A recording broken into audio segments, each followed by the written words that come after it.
तो ये जो 1008 है वो चक्रवर्ती पर जो होने वाला जीव या तीर्थंकर परमात्मा का जीव, उनको 1008 होते हैं। अगर बलदेव होंगे और वासुदेव होंगे तो उनको 108 होंगे। कितने?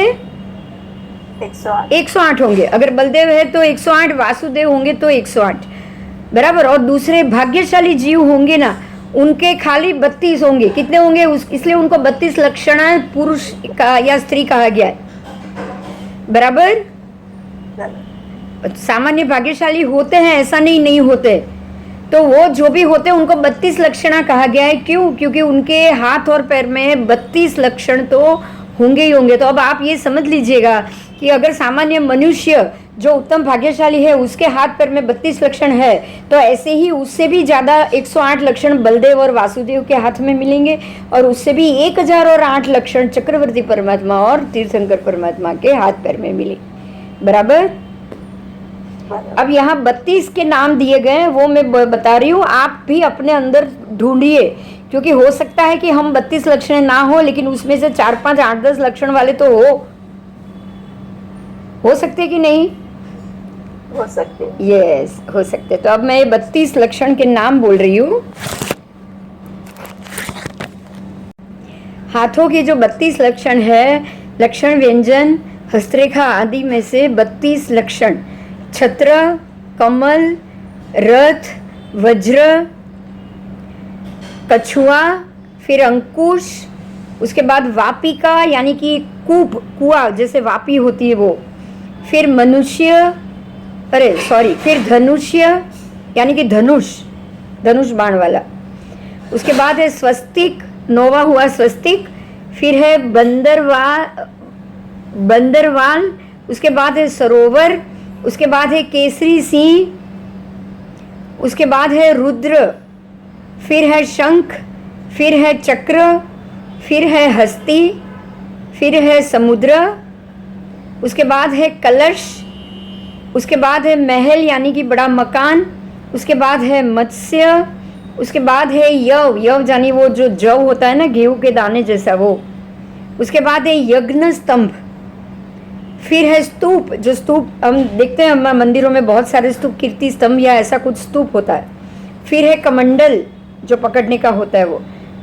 अब 24 हो चुके हैं। 25वां है पर्वत, 26वां है चामर, उसके बाद है दर्पण, फिर है बैल यानी जो वृषभ है वो, उसके बाद है पताका यानी कि ध्वज। पताका का अर्थ होता है मंदिर के ऊपर की ध्वजा, पताका। उसके बाद है लक्ष्मी का अभिषेक,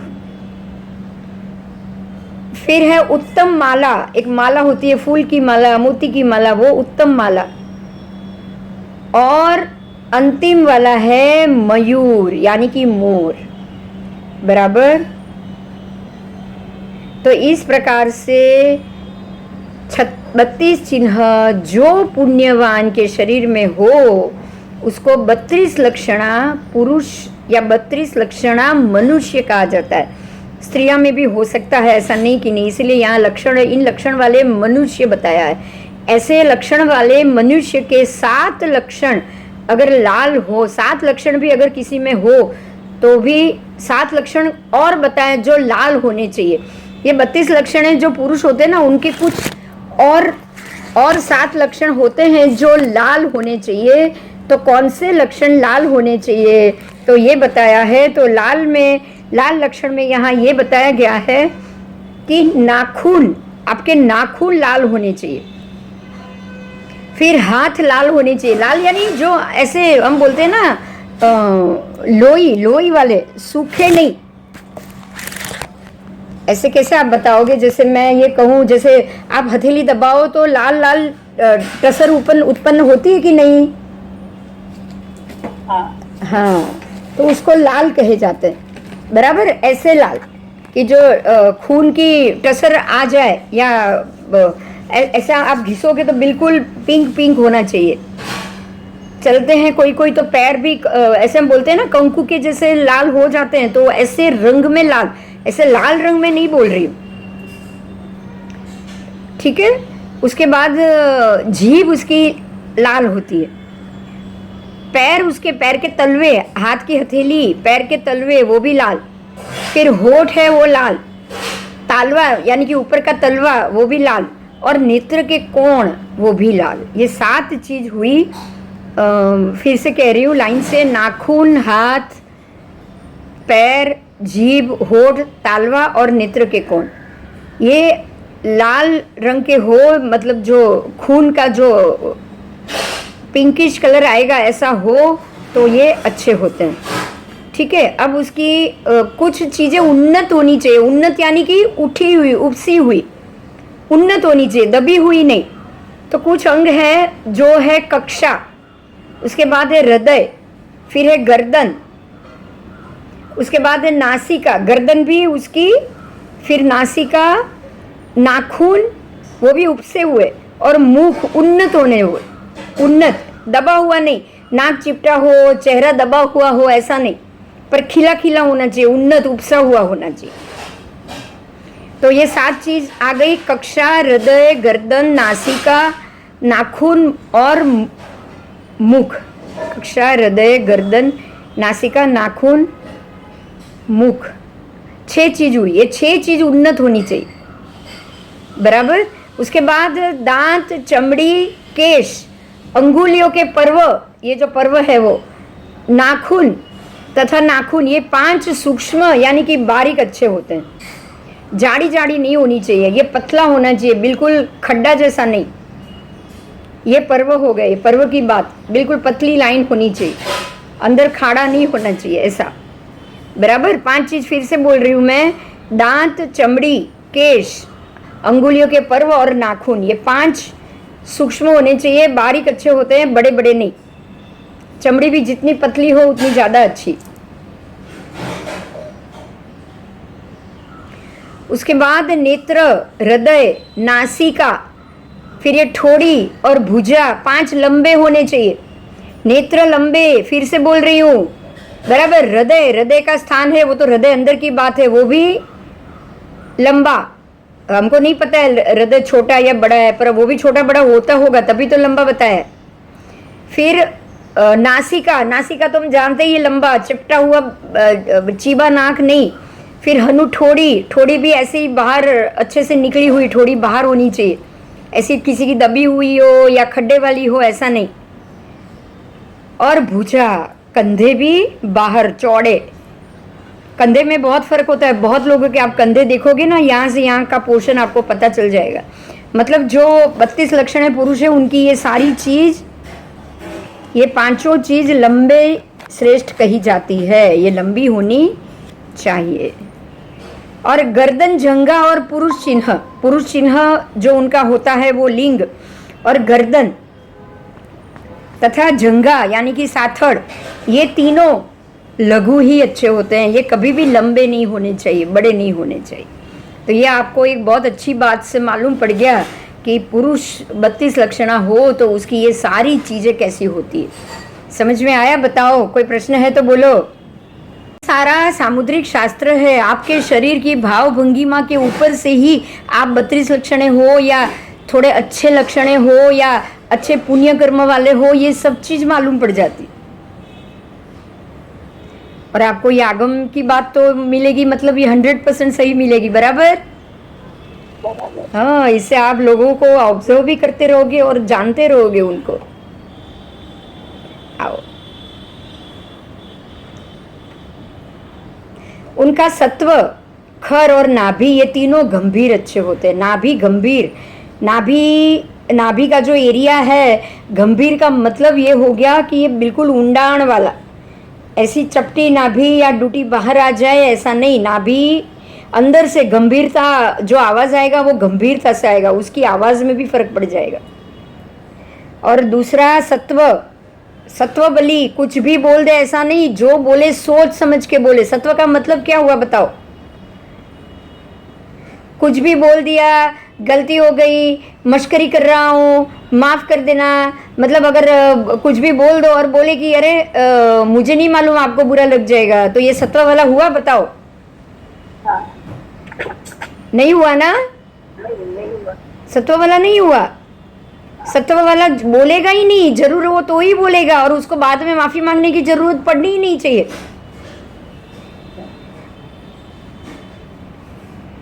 ये तीनों गंभीर अच्छे होते हैं, सत्व, खर और नाभि। ये भी 32 लक्षण कहलाते हैं। ये भी चीज आपके अंदर होनी चाहिए, वो खाली निशान नहीं। ये निशान हो गया तो वो लक्षण है। निशान का अर्थ लक्षण शास्त्र हुआ। हाँ, निशान का अर्थ हुआ लक्षण शास्त्र। लेकिन ये जो आपको बताया गया है वो सारे आपकी हस्तरेखा या आपके जो शरीर पर आए चिन्ह और आपके सामुद्रिक शास्त्र हो गया ना, कि आपको क्या क्या अंग कैसे कैसे मिले, तो ये अंग शास्त्र हुआ।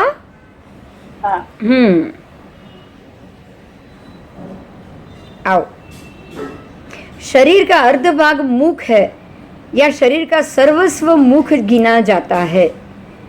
उससे भी नासिका श्रेष्ठ है और नासिका से नेत्र श्रेष्ठ होते हैं। देखिए, बहुत 4 चीज बहुत इंपॉर्टेंट बताई। एक तो शरीर का अर्ध भाग मुख है, मतलब आपका चेहरा ही आपके शरीर का आधा भाग है। कभी ये सोचा था? बताओ। नहीं। हम तो ये सोचते थे कमर तक का आप भागा, कमर आधा आएगा, लेकिन आपका चेहरा ही शरीर का आधा हिस्सा बता दिया है। और शरीर के चेहरे को तो शरीर का सर्वस्व माना गया है। समझ में आ रहा है क्यों? क्योंकि बाकी के शरीर से आपका चारित्र मालूम नहीं पड़ेगा, लेकिन चेहरे से आपका चारित्र मालूम पड़ जाएगा कि नहीं? कुचारित्र होगा तो उसकी दृष्टि इधर उधर घूमेगी। अच्छा, वो कुछ भी एल फेल बोल देगा तो भी मालूम पड़ जाएगा कि ये आदमी का भरोसा नहीं करना या इसकी अक्ल ठिकाने पे नहीं है। हाँ, मतलब ये हो गया आपका चेहरा ही आपके शरीर का सर्वस्व है, सब कुछ बता देता है। आपकी भाव भंगिमा और चेहरा ही आपका सब कुछ बता देता है। क्यों? क्योंकि जैसा चेहरा है उसमें भी नासिका सर्वश्रेष्ठ है। चेहरे में सबसे सर्वश्रेष्ठ क्या हुआ? नासिका। तो अब नाक के ऊपर से आप लोगों के विचार को समझ पाओगे, या उसके विचार तो नहीं पर उसकी प्रकृति को समझ पाओगे। विचार तो आपके कभी भी बदल सकते हैं, लेकिन मूल रूप में आप सत्वशाली हो या खर दूषण वाले हो, ये कैसे मालूम पड़ेगा? ये तो स्वभाव है ना,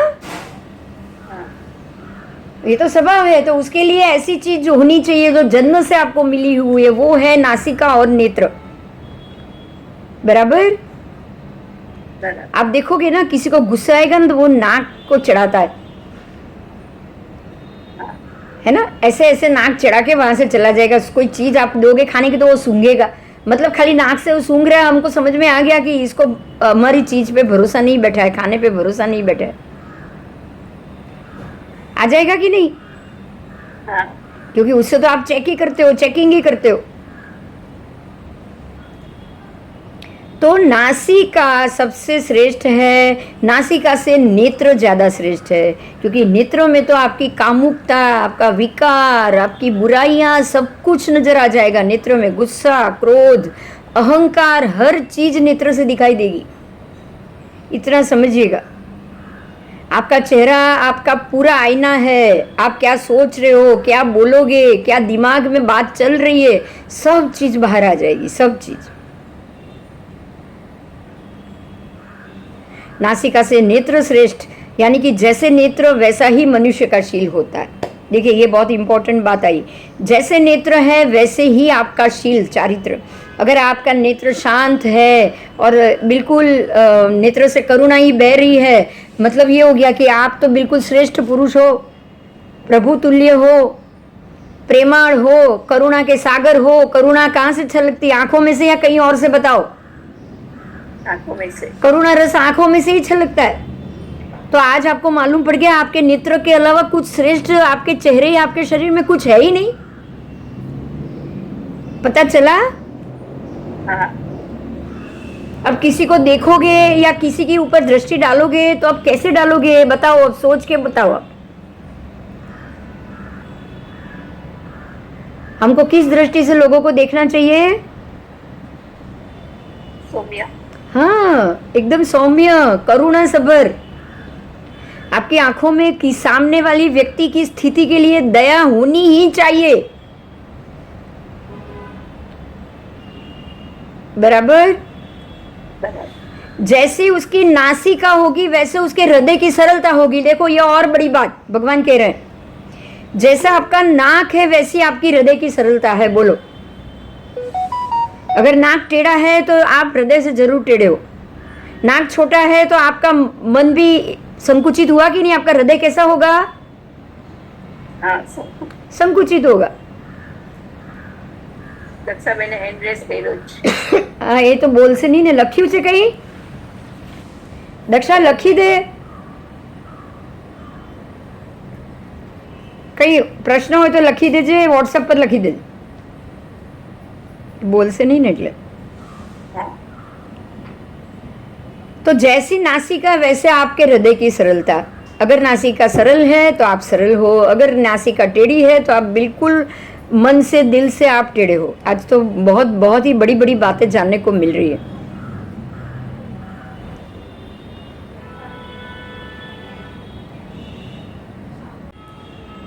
जैसी आपकी रूपाकृति होती है, मतलब कि आपके रूप, आपकी आकृति, वैसा ही आपके पास द्रव्य होगा, और जैसा ही शील होगा वैसे ही आपके अंदर गुण होगा। समझ में आ गया? अगर मनुष्य ठिंगना है, अति ठिंगना, कोई अति ठिंगना होता है, कोई अति लंबा होता है, अलग अलग होता है। ऐसे मध्यममान हो सबके, ऐसा नहीं है। तो अगर 32 लक्षण है तो ही आप बिल्कुल मध्यममान होंगे। तो अगर 32 लक्षण है वो ना अति ठिंगने होंगे ना अति लंबे होंगे, बराबर। वो ऐसे अति अति होगा ही नहीं उसके अंदर। अगर कोई मध्यम मान का होगा तो मध्यम मान का शरीर आपको बिल्कुल उत्तम पुरुष बनाएगा। कोई अति मोटा होता है, कोई अति क्रूस पतला होता है, कोई अति काला होता है और कोई बहुत गोरा होता है। ये 6 प्रकार के मनुष्यों में सत्व होता है। 6 प्रकार के मनुष्य में सत्व होता है। कौन से 6 प्रकार मैं बोल रही हूँ? सद्धर्मी, रूपवान, निरोगी, श्रेष्ठ स्वप्न देखने वाला, श्रेष्ठ नीतिवान और कविता रचने वाला।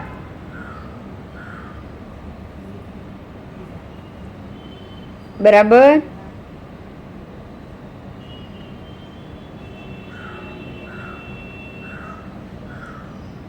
देखिए यहाँ पे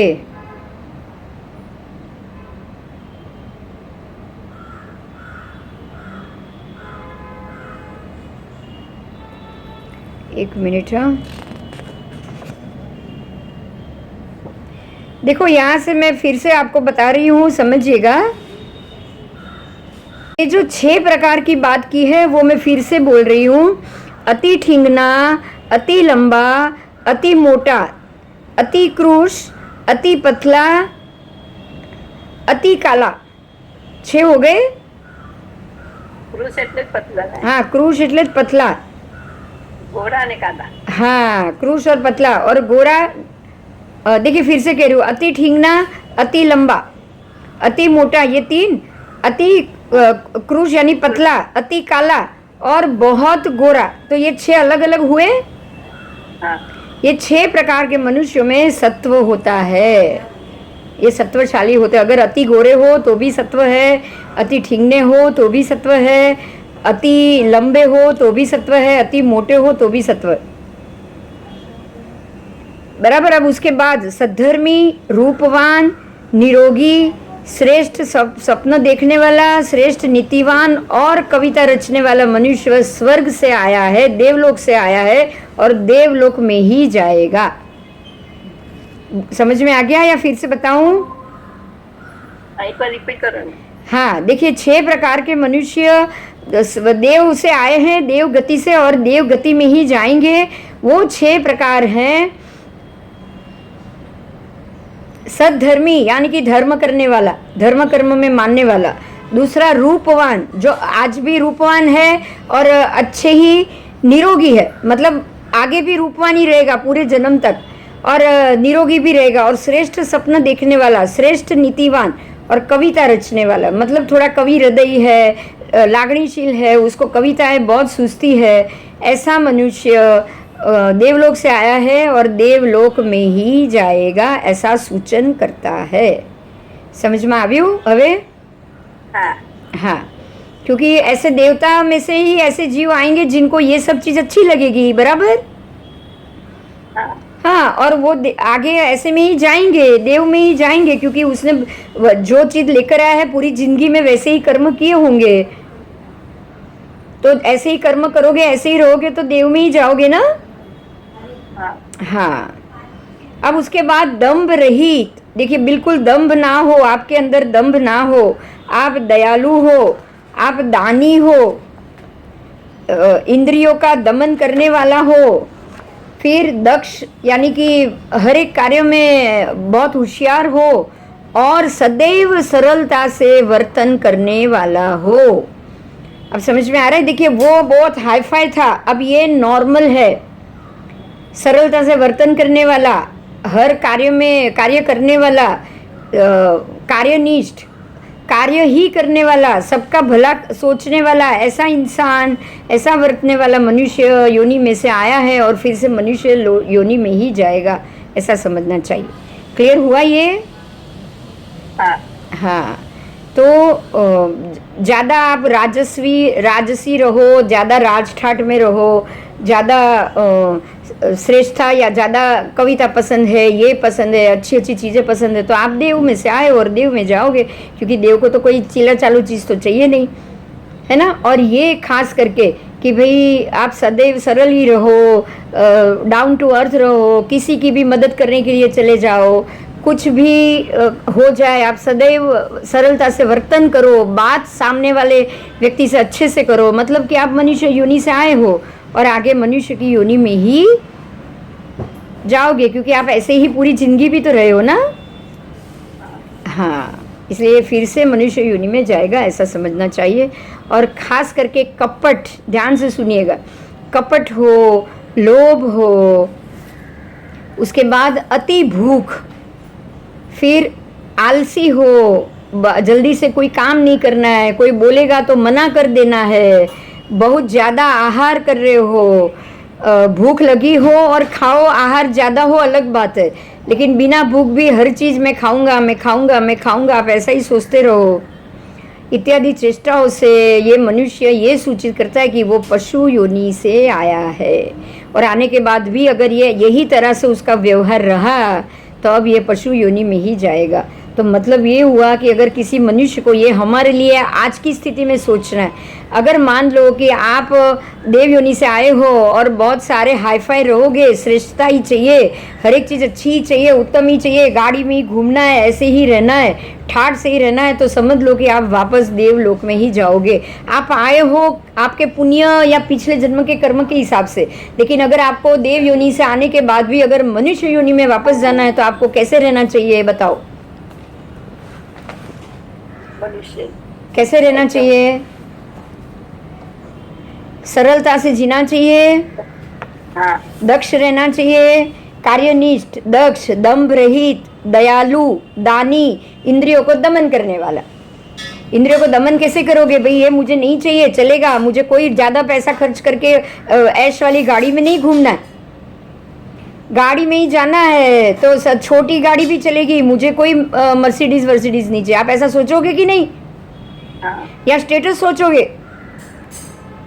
नहीं अगर स्टेटस और ये सब सोचा तो डेफिनेटली देव योनि में आप जाओगे, कहीं से भी आए हो। आपको अभी इससे ये सीखना है कि हम अपने ये जीवन में कैसे रहे, क्या लेकर आए हो ये हमारे हाथ में नहीं था, बराबर? बराबर कहाँ जाना ये हमारे हाथ में है कि नहीं? है। आपको उस प्रकार से व्यवहार बदलना पड़ेगा, आपको उस प्रकार से व्यवहार बदलना पड़ेगा। अगर आप बिल्कुल हाई फाई रहोगे या जो पहले आ चुका है, मैं फिर से बोल रही हूँ, आप कैसे रहोगे?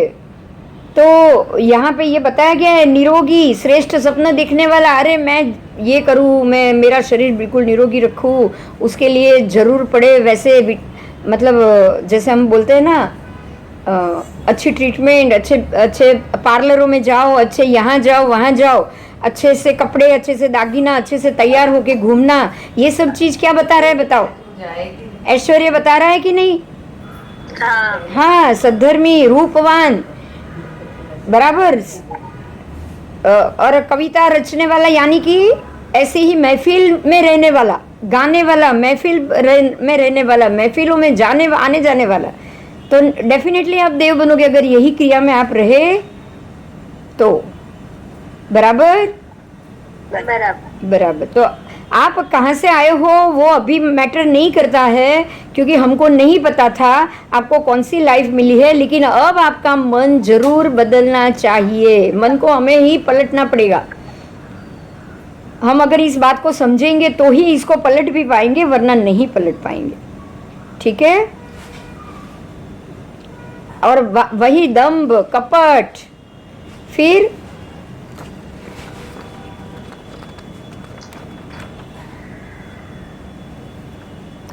लोभ, अति भूख। लोभ ये हो गया कि ना मैं खाऊं ना किसी और को खाने दूं, ये लोभ होता है कि नहीं? ना मैं लूं और ना किसी और को लेने दूं। तो अब आज ये सोचो, वो जो नाग घूम रहा है ना वो खजाने के ऊपर, क्यों घूम रहा है? એનો લોભ છે। હા, એનો લોભ છે। એને ખાવું બી નથી, એ તો ખાઈ જ નથી શકવાનો ધનને, પણ એ કોઈને ભોગવવા પણ નહીં દે। हाँ, ये कोई ने आपवानो भी नहीं, ये कोई ने भोगवा पण नहीं दे। तो यही लोभ उसको तिर्यंच योनि में लाया है, और अब वो वही लोभ वहां पे घूम के बता रहा है, तो वापस तिर्यंच में जाएगा कि नहीं?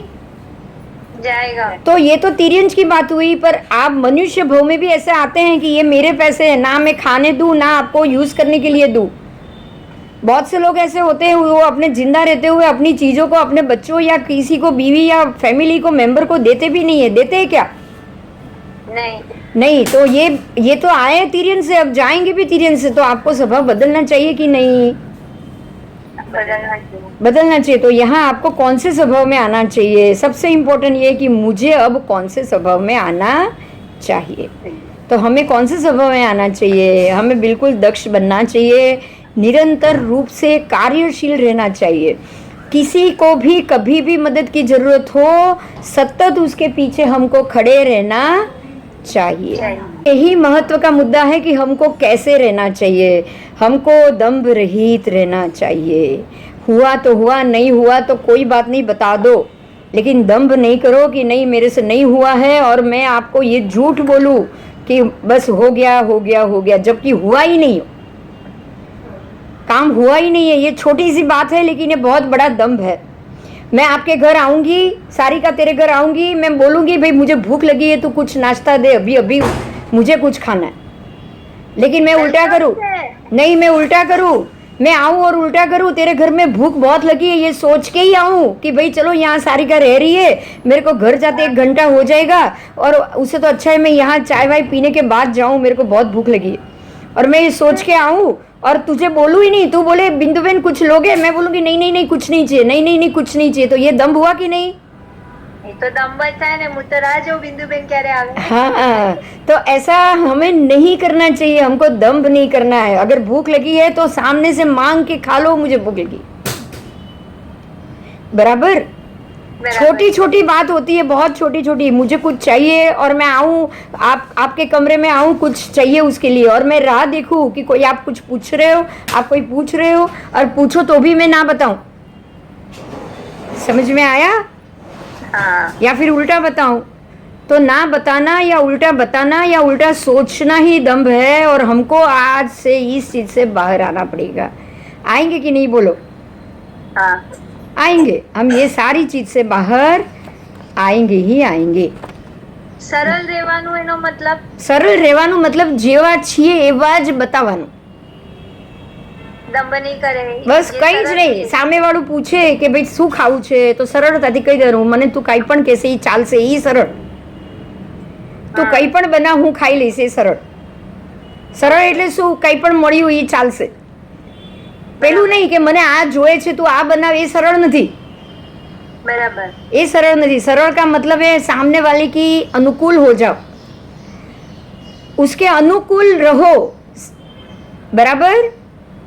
हाँ। आप सबके अनुकूल रहो, वो है सरलता। आप अपना ही सोचो, अपने ही मुताबिक जियो, अपनी ही इच्छा मांगो, ये सरलता नहीं है ना। हाँ हाँ, ये सरलता नहीं है। और दानी बनो, सबसे इम्पोर्टेंट दानी बनो। एक बात समझो कि कुछ भी हम साथ में लेकर जाने वाले नहीं है। और कर्म का नियम जानो कि अगर देकर गए तो अगले जन्म में मिलेगा ही मिलेगा। हमारे घर के नौकर, हमारे आसपास की व्यक्ति, हमारे बिल्डिंग का वॉचमैन हो या कोई भी हो, उसको जब भी कभी भी ज़रूरत हो, बिना उसके बच्चे पैसे के बगैर या किसी चीज़ के बगैर तकलीफ़ में नहीं रहने चाहिए। आप जिनको जानते हो, जिनको नहीं जानते हो, जिन पे भरोसा नहीं है, उस पर अगर आप भरोसा नहीं कर रहे हो वो अलग बात। लेकिन जिनको जानते हो, जिनकी पूरी जिंदगी आपको पता है, जो आपके आस पास रहे, जो आपके ही लिए काम कर रहे हैं, पहली बात ये है, वो किसके लिए काम कर रहे हैं सोचो। हमारे लिए। वो आपके खुद के लिए काम कर रहे हैं और आपको उनके काम ही नहीं आना, ये कैसे हो सकता है बताओ। तो गलत है। हाँ बस, तो ये गलती हमको नहीं करनी है। तो हमको क्या होना चाहिए, दानी होना ही पड़ेगा। और ये समझ लीजिए कि हम कुछ भी साथ में लेके नहीं जाने वाले। हम क्या करेंगे, मंदिर बना देंगे, यहाँ लिखा देंगे, ये प्रतिष्ठा करा देंगे, ये प्रतिष्ठा करा देंगे, चाहे हमारे आसपास के घर के हमारे अपने लोग बिल्कुल तकलीफ में रहे। समझ में आ रहा है? चलेगा बताओ, चलेगा? नहीं, नहीं चलेगा, नहीं चलेगा। अगर किसी के बच्चे पढ़ेंगे तो दुआ तो देंगे ही देंगे, लेकिन उसको आपने ज्ञान दिया है तो आपके ज्ञान के ऊपर का आवरण हट जाएगा, आपका ज्ञानावरण टूट जाएगा।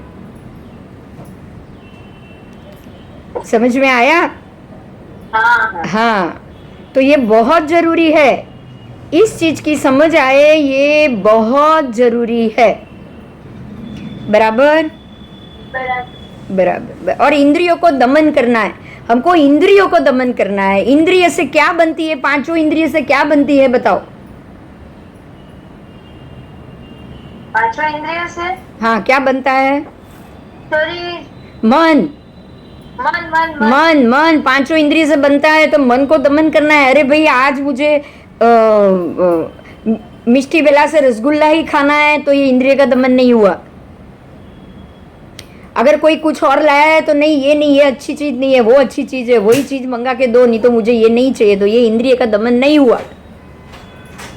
कोई आपके लिए जैसा लाया, जैसा बनाया है वैसा खाओ, वो इंद्रिय का दमन है। क्या है? इंद्रियों का दमन। तो अपने आप सरल बनना ही इंद्रिय का दमन हो गया। हाँ हर तरीके से सरल बनो, मतलब आप इंद्रिय का दमन कर रहे हो।